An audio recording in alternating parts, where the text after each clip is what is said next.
Hello guys, good afternoon. Guys, alam naman natin ang dami pa rin may problema sa unoriginal or limited content violation.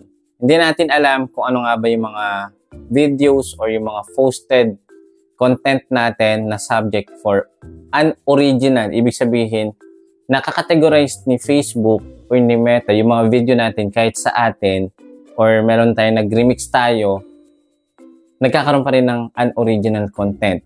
So, hindi po nagno-notify yung mga ganitong violation. Kapag copyright, ayan, pwede pang mag-notify yan.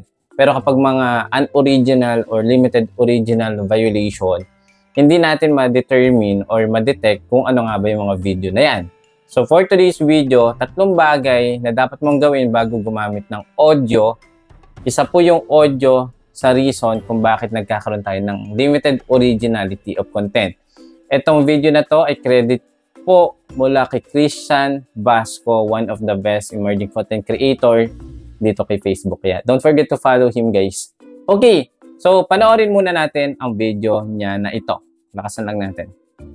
Na dapat mong gawin bago ka gumamit ng audio ng iba or mag-remix ng video ng iba para makaiwas ka sa violation.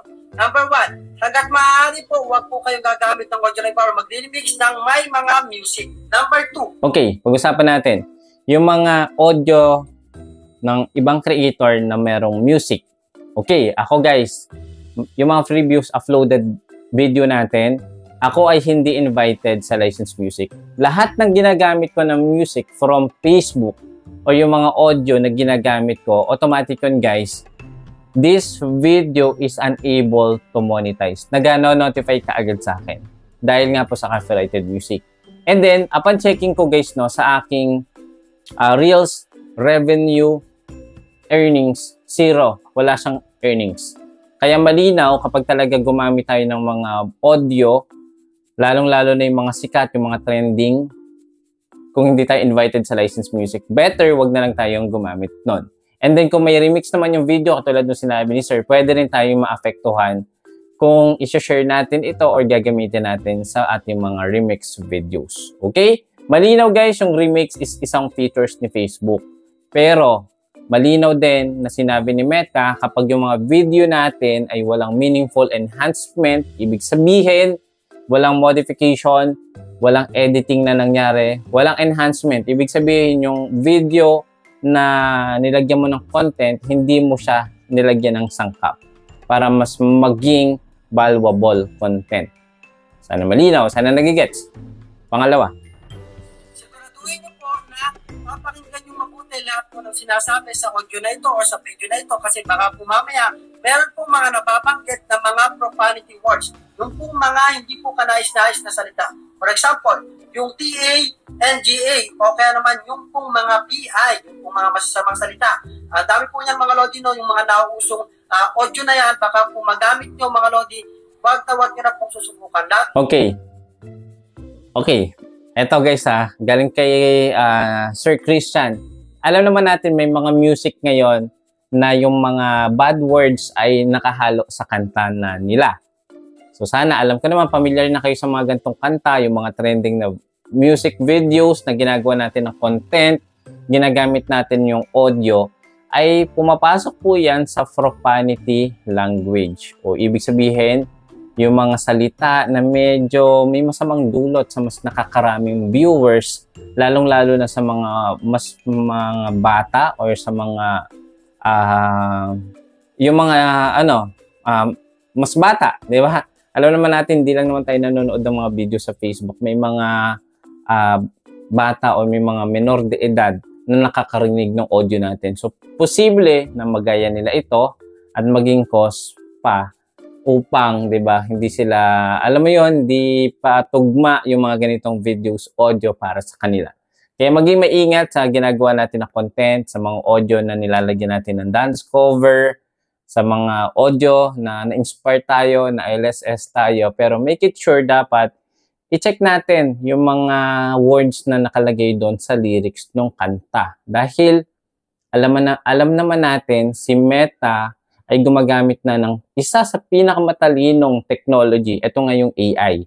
So si AI, nade-detect lahat ng sinasabi ko na nako-convert niya to different language, na detect niya yan, guys. Ganito ng katindi yung AI. Kaya maging maingat sa paggamit nga ng mga audio na may mga profanity language. Even yung captions, title ng mga video nyo ay subject din sa ganitong mga violations and restrictions. Pangatlo, last. May mga binabanggit na hindi po kanais-nais na salita. Number 3, i-make sure nyo po na yung creator na yon ang may-ari talaga ng video na yon. For example, i-remix nyo po yung video ko. I-make sure nyo po na ako po talaga ang nag-upload. Baka po kasi mamaya, kinuha lang yan ng ibang content creator at in-re-upload nila sa kanilang page or profile. At in addition, i-review nyo na rin po yung maaaring makalabag sa policy ni Meta na sa ganung paraan, makaiwas po kayo sa mga flag content kapag gumamit kayo ng audio or video ng iba. Okay? Okay.